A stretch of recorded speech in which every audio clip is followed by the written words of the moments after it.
Hello दोस्तों, इस video में हम बात करेंगे कि एक एफआई के रूप में आपका क्या कार्य होने वाला है। तो पहला है कि आप 1-2 दिन से पहले स्कूल के जो प्रिंसिपल है या एचएम है उनसे बात कर ले और उनको जो परख सर्वेक्षण होने वाला है उसके विषय में अवगत करा देवे।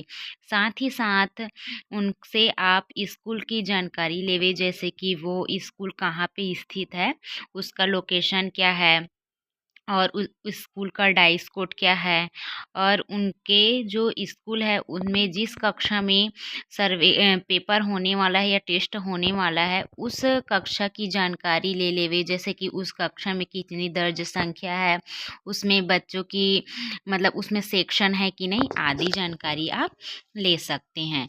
इसके पश्चात हमें जो सर्वे होगा उसके एक दिन पूर्व शाला में जाना है और शाला में जा कर के वहाँ के जो एचएम है या प्रिंसिपल है उनसे मिलना है और साथ ही साथ उनसे हमें कक्षा की जानकारी लेते हुए सैम्पलिंग का प्रोसेस भी आप यहाँ पे कर सकते हैं और नहीं भी कर सकते हैं। तो यहाँ पे हम बैठक व्यवस्था की बात उनसे कर सकते हैं। तो आप यहाँ पे बैठक व्यवस्था की बात उनसे कर लीजिए, और जैसे कि उनके स्कूल में कक्षा 3 में पेपर होने वाला है तो आप उस कक्षा के बालकान को मांग लीजिए, और आप यहाँ पे सैम्पलिंग का प्रोसेस भी कर सकते हैं। बहुत ही अच्छा होगा कि आप सैम्पलिंग का प्रोसेस कर ले, भले आप बच्चे को स्टूडेंट आईडी अलॉट ना कराए, क्योंकि हमें ये पता नहीं रहेगा कि 4 दिसंबर को कौन बच्चा आएगा और कौन बच्चा नहीं आएगा। तो आप क्या करेंगे, उसको स्टूडेंट आईडी अलॉट ना करते हुए आप सीट 1 को यहाँ पे भर सकते हैं। अब हम बात करते हैं, अगर हम सेक्शन सेलेक्ट करते हैं, है ना, या फिर हम सैम्पलिंग का प्रोसेस करते हैं तो क्या होगा, है ना। तो इसमें अगर हमारे पास सेक्शन नहीं है तो बच्चों की संख्या को ध्यान में रखते हुए अपना कार्य करेंगे। जैसे कि 30 से कम बच्चे हैं तो सैम्पलिंग का प्रोसेस नहीं होगा कि हम उसको स्टूडेंट आईडी कैसे अलॉट करें, पहला बच्चा कौन होगा, ये सब कुछ नहीं होने वाला है। अगर 30 से अधिक बच्चे हैं तो जो जितनी उस कक्षा में बच्चे हैं उसको 30 से डिवाइड कर देंगे, तो हमारा जो रैंडम सिलेक्शन का नंबर मिल जाएगा। यानी कि हमें कितने किस किस बच्चे को क्या करना है, स्टूडेंट आईडी अलॉट करना है, वो हमें यहाँ से पता चल जाएगा, है ना। तो इसके पूर्व अगर जैसे कि यहाँ पे सेक्शन नहीं था उसमें 2 कंडीशन बताई हूँ, है ना। तो इसमें आप देख सकते हैं कैसे होगा। अब यहाँ पे बात आती है कि हमारा पहला बच्चा कौन होगा। अगर सेक्शन नहीं है और 30 से ज़्यादा बच्चे हैं तो हमारा पहला बच्चा कौन होगा। तो इसके लिए हम क्या करेंगे, जो स्कूल का एरिया पिन कोड है उसका बीजांक निकालेंगे। तो जो हमारा बीजांक निकलेगा वही नंबर का जो बच्चा है, जो बालकान पंजी है उसमें जो बच्चा है वो जो नंबर सेलेक्ट हुआ रहेगा वही बच्चा हमारा फर्स्ट बच्चा होगा। उसके बाद जो हमारा रैंडम सिलेक्शन नंबर निकला है उसके अकॉर्डिंग आगे के बच्चे को हम क्या करेंगे, सेलेक्ट करते जाएंगे। अगर बच्चा अनुपस्थित है तो आगे के बच्चे को सेलेक्ट करेंगे, लेकिन हमारा आगे का प्रोसेस उस बच्चे को सेलेक्ट करने के बाद भी वही रहेगा। जैसे कि यहाँ पे हमारा क्या निकला है, 7 निकला है ना। उदाहरण में आप देख रहे हैं 7 निकला है तो 7वां बच्चा हमारा फर्स्ट बच्चा होगा, है ना। फिर 7 के बाद मान लीजिए कि अगर हमारे पास RS जो है वो 2 आता है ना।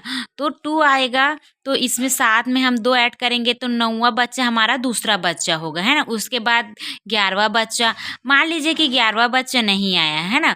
तो 11वां बच्चा नहीं आया है तो हम 12वां बच्चा आया है तो उसको सेलेक्ट करेंगे। उसके बाद हमारा जो 13 नंबर का बच्चा होगा वो हमारा अगला बच्चा होगा। इस तरीके से आगे बढ़ते जाएंगे।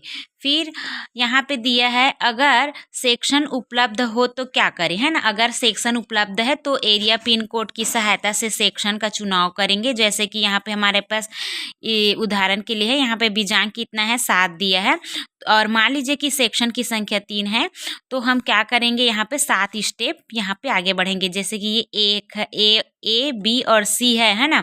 तो first step, second step, third step, फिर फोर्थ स्टेप, 5, 6 और 7, यहाँ पे बी हमारा क्या हुआ है, सेलेक्ट हुआ है। अगर यहाँ पे हमारा बीजांक 1 आएगा, है ना, तो क्या करेंगे, तो बीजांक 1 आएगा तो एक स्टेप ऐसे आगे आएंगे, तो यहाँ पे हमारा बी क्या हो जाएगा, सेलेक्ट हो जाएगा। यानी कि जहाँ पे हमारा जो स्टेप है वो समाप्त होता है वो हमारा सेक्शन है। अब जैसे कि सेक्शन जो है हमारे पास सेलेक्ट हो गया, तो आगे जैसे कि हमने तीसरे बिंदु में देखा है कि अगर बच्चों की संख्या 30 से कम है तो क्या करेंगे, और 30 से अधिक है तो क्या करेंगे। अगर सैम्पलिंग का जो प्रोसेस है वो हो जाता है तो हम सीट 1 को भर सकते हैं फ्रेंड्स। ये तो रहा सैम्पलिंग का प्रोसेस, है ना। तो सैम्पलिंग का जो प्रोसेस है उसको आप एक दिन पूर्व भी कर सकते हैं, भले आप बच्चे को स्टूडेंट आईडी अलॉट ना करावें। अब है जैसे कि सैम्पलिंग का प्रोसेस हो जाता है तो आप टीचर से फ्रेंड्स ये जो बातें हम कर रहे हैं वो किसके लिए कर रहे हैं, एक दिन पूर्व क्या होने वाला है उसके लिए कर रहे हैं। आप टीचर से बात करके बैठक व्यवस्था की जानकारी ले ले कि आप बच्चे को कहाँ बिठाएंगे, कल एग्ज़ाम होगा तो अगर उस कक्षा को मैं एक बार देख लूँ तो आप उससे रिक्वेस्ट कर सकते हैं कि वो कक्षा मुझे दिखा दीजिए। ऐसे करके वहाँ की जो लाइटिंग है, एयर खिड़की वगैरह है उपलब्ध है कि नहीं, ये सब देख लीजिए। अगर आप चाहें तो ये भी कर सकते हैं कि बच्चों के लिए जो बैठक व्यवस्था है ना, हमें किस प्रकार से बच्चों को बिठाना है, किस प्रकार से नंबरिंग करना है, उसको भी ध्यान में रखते हुए आप वहाँ पे चौक से नंबरिंग भी कर सकते हैं ताकि नेक्स्ट डे आपको कोई समस्या ना हो। तो ये लेफ़्ट टू राइट हमें नंबरिंग करना है, यानी कि लेफ़्ट से राइट जाते हुए बच्चों को 1 2 3 इस तरीके से देना है ना। जैसे कि 1 2 3 4 5 है ना, तो फिर से लेफ़्ट आएंगे, फिर 6 7 8 9 इस तरीके से, है ना। तो ये हो गया हमारा। अब है हमारा एग्ज़ाम डेट है 4 दिसंबर। 4 दिसंबर के दिन हमारा क्या कार्य होने वाला है, तो 4 दिसंबर को 11 बजे से पेपर स्टार्ट करना है। तो 11 बजे से पूर्वशाला पहुंचकर जो सैम्पलिंग का प्रोसेस हमने किया है उसको सही कर लेंगे और टीचर से बच्चों की जानकारी ले लेंगे कि ये जो बच्चे हैं वो कक्षा में शाला आए हैं कि नहीं। उसके अकॉर्डिंग आप बच्चे को स्टूडेंट आईडी प्रोवाइड कर देंगे, है ना।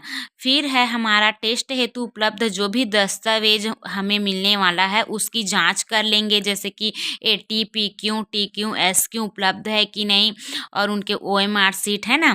और उसके साथ ही जो लिफाफा हमें मिला है वो सील बंद मिला है कि नहीं। अगर नहीं मिला है तो आप तुरंत ही संबंधित जो आपके सहयोगी टीचर है उनको अवगत कराएंगे, जो डाइट से टीचर हैं उनको।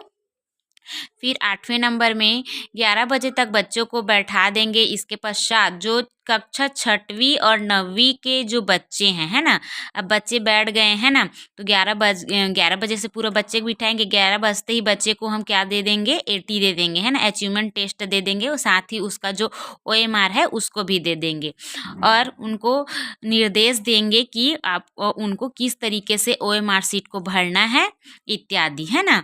आप जो टेस्ट है उसके पूर्व भी जानकारी दे सकते हैं। उसके बाद है जो कक्षा 3 है उनके बच्चों को केवल हमें प्रश्न पत्र देना है, OMR सीट नहीं देना है।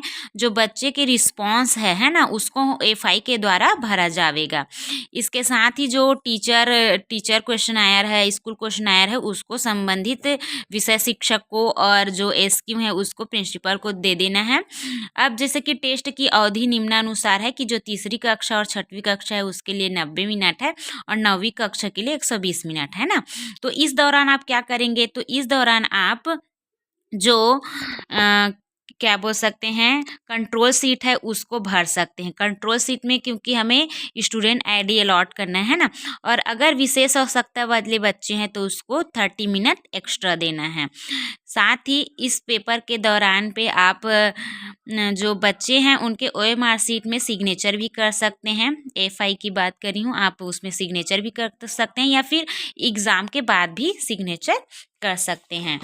अब आगे हम क्या करेंगे, हाँ, एक हमारा कंट्रोल सीट भरने का प्रोसेस होता है, एक हमारा फील्ड नोट भरने का, है ना। तो आप फील्ड नोट भी भर सकते हैं। अब जैसे ही जो AT वाला पेपर है वो हो जाएगा, उसके बाद बच्चे को हम लंच की छुट्टी दे देंगे और उनको निर्देश दे देंगे कि इसके बाद आप पुनः आके बैठेंगे, आपसे कुछ बातें और करनी है ना। इस तरीके से बच्चे को हम थोड़ा से लुभा कर या फिर उनको अट्रैक्ट करके रखेंगे ताकि बच्चा इधर उधर ना जावे। फिर लंच के बाद जो बच्चे हैं उनको उनके स्टूडेंट आईडी के अकॉर्डिंग बिठा करके उनको PQ देना है, जो प्यूपिल क्वेश्चनायर है। फिर उसको OMR शीट भी दे देनी है। जो OMR शीट है ना, यहाँ पे हम 6वीं और 9वीं वाले को देंगे, तीसरी वाले को नहीं देना है। तीसरी वाले जो बच्चे हैं उनको FI के द्वारा एक के बाद एक बुलाकर जो भी PQ के क्वेश्चंस है उनको उनके द्वारा पूछकर उनके जो OMR शीट है उसको भरा जाएगा, है ना। और साथ ही जो 80 है ना, 80 का जो क्वेश्चन रिस्पॉन्स रहेगा तीसरी कक्षा के बच्चों के द्वारा, उसको भी FI द्वारा ही भरा जाएगा। और जो 6 और 9th कक्षा के बच्चे हैं उसके लिए जो FI है यानी कि फील्ड इन्वेस्टिगेटर है, वो जो PQ के प्रश्न है उसको पढ़ के सुनाएंगे और बच्चे जो है वो OMR शीट में अपने रिस्पांस को भरेंगे। अब है जैसे कि टेक्स्ट हमारा ख़त्म हो जाता है ना, उसके बाद हमारा क्या कार्य रहेगा, तो उसके बाद हम OMR शीट को कलेक्ट कर लेंगे। उसके बाद इसमें हमें पैकेट 1 और पैकेट 2 बनाना है। तो पैकेट 1 जो है वो लिखा हुआ आएगा, इसमें हमें जो यूज्ड 80 PQ TQ SQ हैं जो कि विथ OMR शीट है और साथ ही साथ जो फील्ड नोट है, कंट्रोल शीट है और मॉनिटरिंग फॉर्म है उसको हम डालेंगे। और हमारा जो पैकेज नंबर 2 रहेगा जिसमें हमारा जो सारा दस्तावेज आया रहेगा उसका जो पैकेट 2 बना करके उसमें जो जितने भी अनयूज्ड थिंग्स है उसको हमें डालना है, अनयूज्ड जितने भी दस्तावेज है उसको।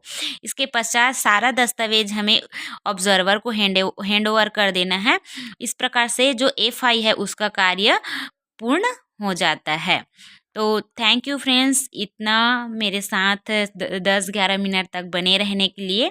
और इसमें कोई भी डाउट है तो आप पूछ सकते हैं मुझको कमेंट करके, और कमेंट करके ये भी बताइएगा कि आगे आप मेरे इस चैनल में कौन से सब्जेक्ट पर वीडियो चाहते हैं। मिलते हैं फ्रेंड नेक्स्ट वीडियो में।